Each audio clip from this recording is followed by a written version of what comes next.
Assalamualaikum, halo Badan People. Balik lagi di podcast 13 FM.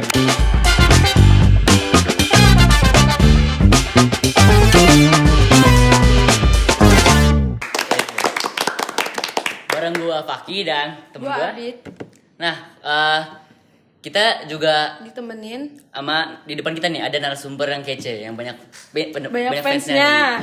Yang tampan ya? Iya. Lu Kendin. Dengan siapa nih? Terus Oke, kita. kenalin dulu ya, nama gue Muhammad Azam Putraman atau biasa dipanggil Azam. Ya, kenalin nama gue Dion Zalifunas Putra atau biasa dipanggil Dion. Ya, kalian ini sebagai apa nih Di sekolah. di sekolah sebagai apa? Gue di sini menjabat sebagai ketua OSIS. Wih, kita sih. Dan gue di sini menjabat sebagai ketua MPK. Wih. Oh, tahu dong. Diam. Kok diem? Nah, kali ini kita mau ngomongin apa nih, Bit? Dengan narasumber kita yang kayak gini nih, udah kece parah. Ngomongin tentang suatu keputusan. Iya. Dari Nah, mana? kenapa kalian memutuskan untuk jadi ketua OSIS dan ketua MPK? Awalnya mungkin ini agak lucu nih ceritanya. Jadi waktu gue kelas 10, gue iseng-iseng nih sebenarnya buat Iseng-iseng masuk ke dia. OSIS. Iya. Masuk ke OSIS dulu nih soalnya waktu itu kan online tuh. Kita masuk kelas 10 tuh online. Jadi gue mikir kayak OSISnya kalau online seru nggak ya Gampang gini-gini. Terus ya udah akhirnya suatu ketika gue kepikiran ya udah gue join aja deh ikut wawancara gini-gini. Akhirnya gue dimasukin ke BPH. Jadi gue di calonin sebagai ketua OSIS. Cuman karena posisinya di situ sebagai kelas 10 belum ada pengalaman, ya udah pasti kalah. Jadi Iya. ya udah jadi awal-awalnya gue masuk OSIS ke gara-gara itu. Terus pas gue kelas 11 akhirnya gue coba lagi tuh buat jadi ketua OSIS lagi. Dipercaya sama Tapi alhamdulillah dipercaya sama teman-teman semua. untuk jadi ketua OSIS. Iya. Kalau Dian gimana nih? Awal mula jadi ketua jadi anak MPK dan sekarang jadi ketua MPK. Pertama sih saya nggak beda jauh ya sama Azam di sini. Kita saat wawancara nih, saya kan dulu milih nih antara OSIS atau MPK. Saya bingung nih dulu.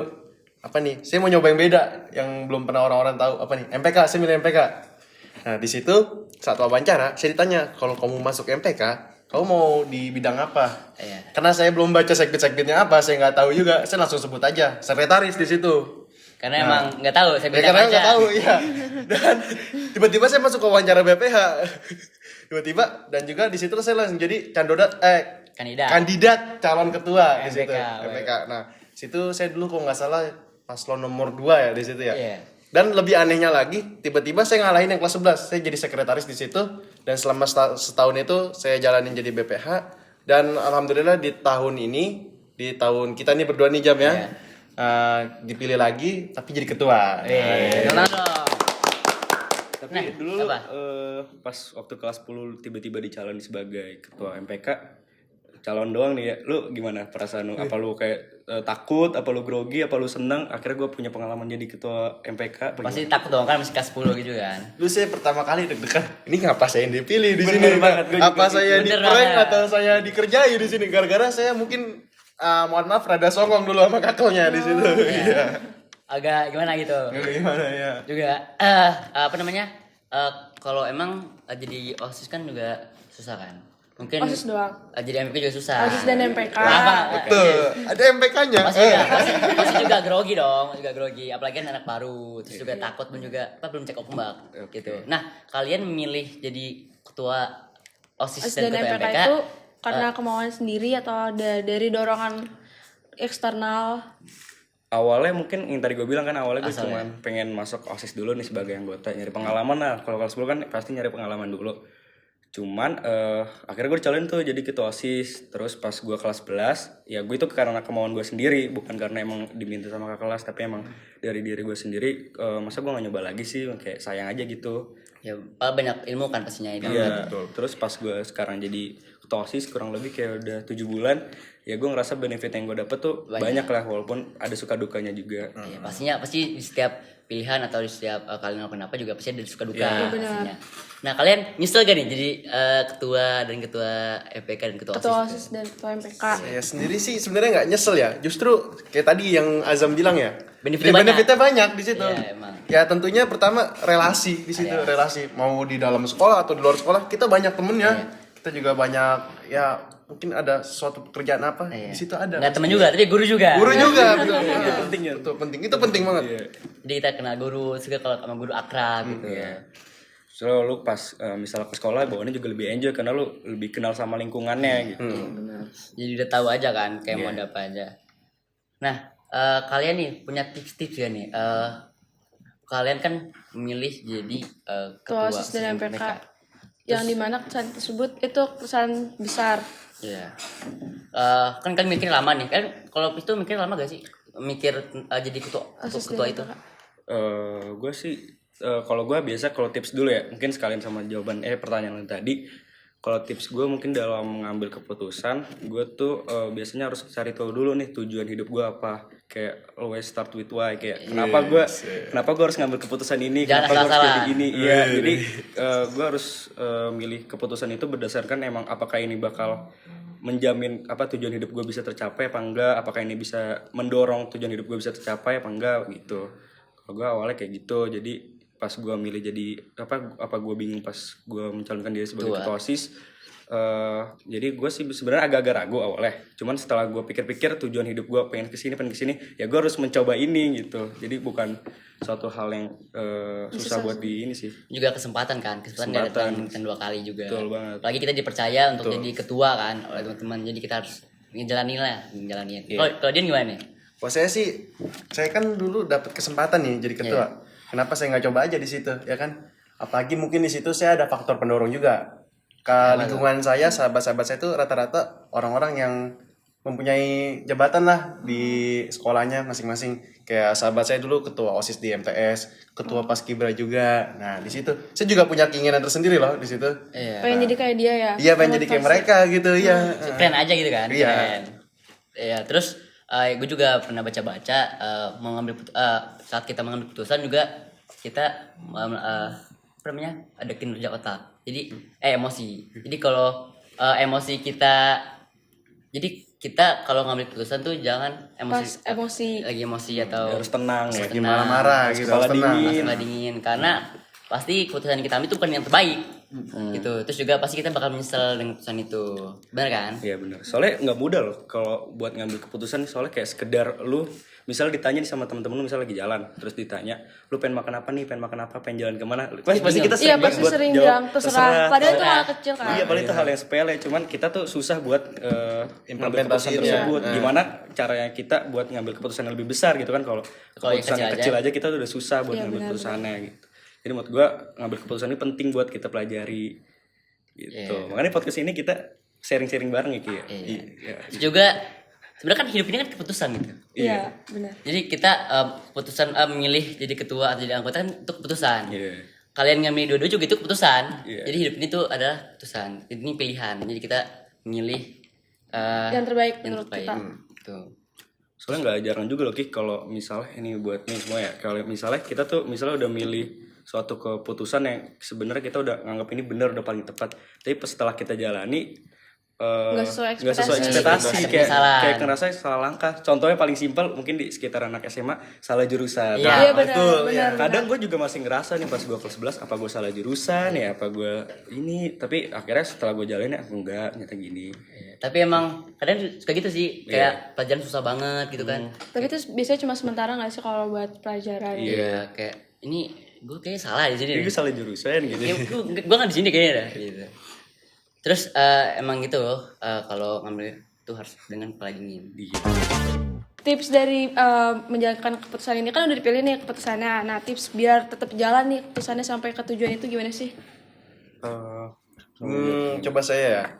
Pertama sih, ini kan keputusan tentang apa dulu nih? Buat general aja. General, misalnya keputusan saya ambil di situ. Bahwa kalau saya udah ngambil keputusan itu, artinya saya udah komitmen. Saya bakal tetap ngejalanin di situ. Dan saya Gimana pun kondisinya. gimana pun kondisinya, ya saya udah komitmen di situ. Ya kalau saya sih terobos aja.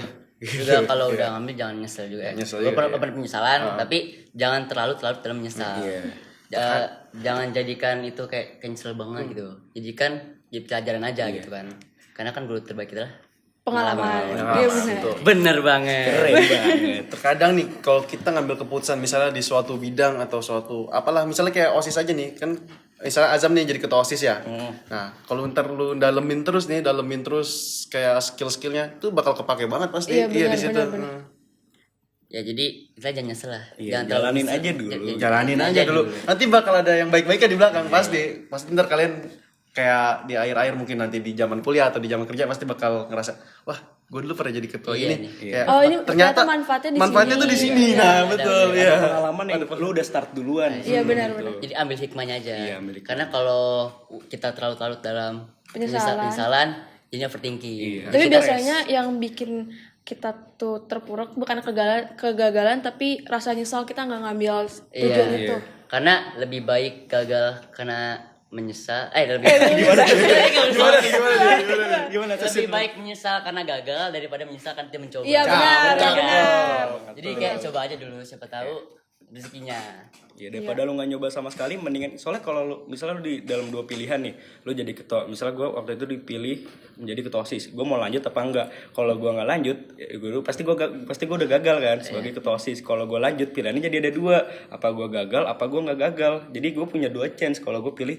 Kalau gue jalin aja pas gue jadi ketua OSIS. Jadi ya gue memilih yang punya dua chance ini nih, walaupun gue gagal nantinya, seenggaknya gue udah pernah nyoba. Gitu. Iya benar-benar. Saya nyoba gitu kan. Iya. Jadi tapi emang kalau nyesel tuh lebih nyesel ini sih nggak mencoba gitu. Nah, betul. Iya, benar-benar. Kenapa gue nggak nyoba? Kayak misalnya kita nggak ikut kemana gitu, keluarga pergi kayak kenapa gue nggak ikut, kenapa gue kemarin gue ini gitu. Kayak misalnya lu nggak lanjutin hubungan sama ini. Waduh. Kayak tiba-tiba nyesel kan. Oh, malah jadi ini ya.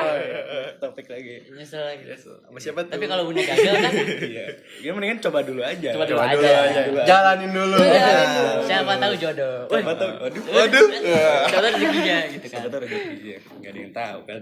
Iya, jadi emang keputusan emang pasti sulit untuk dipilih, tapi gimana pun itu kan dari kita sendiri, terus kita juga harus tahu konsekuensinya, karena terus juga jangan apa ya, kalau ngambil keputusan itu jangan asal-asalan. Jangan ragu-ragu juga, jangan ragu-ragu pelin-pelan. juga. Harus Iya. mikirin plus minusnya Iya. lah. Iya. Kira-kira kalau lu ngambil keputusan ini plusnya apa, minusnya apa. Dan terus kedepannya kita juga kayak gimana? Dia harus Jadi pikirkan jangan dulu. asal-asalan lah, kayak, udah nggak apa lah ini kayak gitu. Dan gue juga pernah baca nih, kalau lu ngambil keputusan, lu harus ngambil di mana yang pilihan positifnya ini tuh bisa lu toleransi, pilihan negatifnya bisa lu toleransi, dan di mana pilihan positif ini bisa lu maksimalin. Kayak contohnya, lu punya dua pilihan buat masuk universitas nih. Iya. Satu universitas yang jauh, satu universitas yang dekat. Iya. Yang jauh ini yang bagus banget nih, terus jurusannya juga lu suka. Terus misalnya yang deket ini nggak sebagus yang jauh, cuman yang jurusannya juga lu suka. Nah, lu ambil plus minus dari tadi tuh, apakah lu seorang yang family oriented gitu, lu nggak bisa jauh dari keluarga, ya lu berarti ngambil keputusan yang dekat aja dekat, nih. iya. Kalau misalnya lu bisa mandiri, ya berarti lu bisa maksimalin tuh yang dari jauh gitu. Ngambil plus minusnya itu bisa jadi bantuan kita kalau ngambil keputusan sih menurut gue. Karena mau nggak mau kita juga bakal Dihadapi dengan sama keputusan. Iya. Dan keputusan juga nggak jauh-jauh dari kegagalan, karena kan biasanya keputusan yang kita ambil juga nggak selalu berhasil dan bikin kita kecewa kan. Iya. Jadi bagian dari hidup juga. Jadi kayak sebelum kita memilih kayak keputusan yang besar, kita juga kayak hal kecil lah. Jadi kita harus juga terlatih, jadi biar kita terbiasa juga. Nah, kalian nih ketua OSIS dan ketua MPK-nya ada pesan-pesan gak untuk Madian people semua yang Yang lagi dengerin dan iya, nonton. yang lagi dengerin dan nonton tentang masih bingung nih keputusan gitu. Jadi pesan-pesan buat kalian nih. Dari saya ya. kita- Dari saya, kalian jangan ragu untuk membuat keputusan. Kenapa tuh? Cakep. Ya waduh. Saya bingung lanjutnya apa nih. Gimana? Kalian jangan ragu buat keputusan, Iya. karena bisa jadi keputusan yang kalian buat itu berdampak besar untuk hidup kalian ke Iya depannya. benar-benar. Betul. Biasanya kayak gitu sih. Jangan takut buat ngambil keputusan, walaupun keputusan ini awalnya lu nggak pernah coba nih, cuman seenggaknya lu jalanin dulu aja gitu. Kali aja emang rezekinya gitu. Iya, siapa tahu itu jalan lu, emang tujuan hidup lu. Balik lagi di awal yang kata gue bilang, menurut gue balik lagi kalau lu ngambil keputusan, apa keputusan ini bersatu arah nih sama tujuan hidup lu apa enggak gitu. Karena kan tujuan hidup orang-orang kan goalsnya masing-masing ya, beda-beda kan. pasti, iya, beda-beda. Jadi ya keputusan itu yang bisa ngambil ya diri lu sendiri gitu. Gagal atau enggak juga nentuin diri kita sendiri Ya, juga. betul. Makanya harus ada dipikirin lagi. Harus ada planning. Kita harus planning. Kalau hidup juga harus ada planning. Nah, Mau kemana-mananya, habis kemana gitu kan. Iya. Kayaknya udah ngantuk. lama banget juga nih kita Udah berapa menit ya kira-kira ya? Udah berapa menit? Udah ada 8 menit kali ya? Ya, lebih kayaknya. Lebih, waduh, Kita lama udah banget ya. bincang dan pastinya kita juga pasti dapat ilmu lah dari perbincangan ini gitu. Oke. Ini buat teman-teman juga nih yang kalian lagi nonton di YouTube, jangan lupa dengerin Spotify kita, podcast ini juga di 13 FM. 13 13 FM. FM Spotify. Dan pastinya kita juga bakal ada lagi nih podcast selanjutnya Ngomongin hal hal-hal yang lain seru lagi. lainnya. ya, hal-hal seru lainnya. Kalau kalian pengen ngasih topik-topik yang menarik, bisa aja langsung komen di Atau mau bawah. ikut jadi narasumber Iya, juga Ya boleh banget. boleh banget kan? Terbuka Nanti buat bisa umum ini kan. kalian Iya, terbuka. bisa chat Afifah di sini ya, di belakang kamera ada Afifah di Iya, sini. iya. Atau enggak bisa chat aja ke Fakih yang ganteng Boleh. ini. Alhamdulillah. Alhamdulillah. Yuk, ini udah di penghujung acara. Iya. Dion sama Azam ada pantun atau ada Mungkin salam-salam? dari host gimana? Dari host sendiri dulu nih. belum dibikin belum pantunnya. dibikin. Ada nih. Apa? Tapi ntar bilang cakep. Iya. Ya. Jalan-jalan ke Tanah Baru. Cakep. Gue emang cakep. Jadi sekian aja. Sekian aja dari podcast 13 FM ini. Sampai jumpa di Di selanjutnya. episode selanjutnya. Ya. Tutup aja ya. Tutup aja kali ya. Iya, tutup aja silakan. Billahi taufiq wal hidayah. Wassalamualaikum Waalaikumsalam warahmatullahi warahmatullahi wabarakatuh. wabarakatuh.